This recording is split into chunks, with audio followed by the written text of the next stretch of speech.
நம்ம என்ன டாபிக் பார்க்க போகிறோம்னா நம்ம அக்ரிமோனி பற்றி தான் பார்க்க போகிறோம். ஸோ அக்ரிமோனி வந்து ஒரு ஃப்ளவர் மெடிசன். அது யார் கண்டுபிடிச்சாங்கன்னா எட்வர்ட் பேட்ச் ஐயா தான் கண்டுபிடிச்சாரு. ஸோ அக்ரிமோனி ஃப்ளவர் மெடிசனில் என்ன கேரக்டரிஸ்டிக்ஸ், என்ன ஸ்பெஷல் அப்படின்னா, ஒரு சில பேர் வந்து என்னன்னா மனசில் வந்து ரொம்ப கவலையாக வச்சுக்கிட்டு வெளியில் பேச முடியாமல் தவிப்பாங்க. ஸோ அந்த மாதிரி மனநிலைக்கு வந்து நம்ம அக்ரிமோனியை வந்து கொடுக்கும் போது அவங்களோட அந்த ஒரு பாரம் வந்து கம்மியாகும்.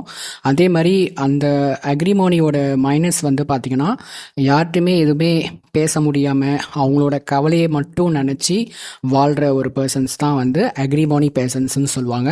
ஸோ இந்த மாதிரி பர்சன்ஸ் வந்து இவங்களோட இன்னொரு நெகட்டிவ் என்னென்னா, இவங்க மனசில் வந்து கவலையை வச்சு அது வந்து பெரிய லெவலுக்கு வந்து ஒரு மாதிரி ஒரு மனநிலை பாதிப்பாக கூட மாற்றுறதுக்கு சான்சஸ் வந்து இருக்குது. ஸோ இது மூலமாக அவங்க வந்து ரொம்ப ரொம்ப ரொம்ப மனநிலை பாதிக்கப்பட்டவங்க மாதிரியே வந்து ரியாக்ட் பண்ணுவாங்க. மனநிலை பாதிக்கப்பட்டவங்களாவே மாறிடுவாங்க. ஸோ இந்த மாதிரி பிரச்சனை உள்ளவங்களுக்கு நம்ம அக்ரிமோனி ஃப்ளவர் வந்து எக்ஸ்ட்ராக்டாக வந்து நம்ம கொடுக்கும் போது அவங்க பழைய படிக்கு மாறுறதுக்கு சான்சஸ் வந்து அதிகமாக இருக்குது. அதே மாதிரி இந்த அக்ரிமோனி பர்சன்ஸ் வந்து என்ன நெகட்டிவ், இன்னொரு நெகட்டிவ் என்னென்னா, அந்த மாதிரி ரொம்ப மனசு ரொம்ப கஷ்டப்படும் போது அவங்களுக்கு தனக்குத்தானே வந்து சொல்யூஷன் தேடுறதுக்காக ட்ரிங்க்ஸு, கெட்ட பழக்கம் அதை வந்து நாடுவாங்க. ஸோ இவங்க வந்து ரொம்ப லோன்லாக தான் இருப்பாங்க, யார்ட்டையும் பேச மாட்டாங்க.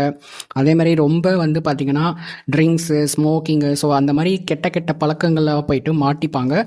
ஸோ இந்த மாதிரி பர்சன்ஸ்க்கு நம்ம வந்து அக்ரிமோனியோட ஃப்ளவர் எக்ஸ்ட்ராக்டாக வந்து கொடுக்கும் போது ஸோ இவங்க எல்லாமே பழையபடி வந்து மாறதுக்கு நிறையா 100% வந்து வாய்ப்பு இருக்குது. ஸோ இதுதான் வந்து அக்ரிமோனியோட ஸ்பெஷல் கேரக்டர்ஸு. ஸோ நெக்ஸ்ட் வீடியோவில் நான் வேறு ஃப்ளவரை பற்றி நம்ம பேசலாம். அது வரைக்கும் உங்களுடன் விட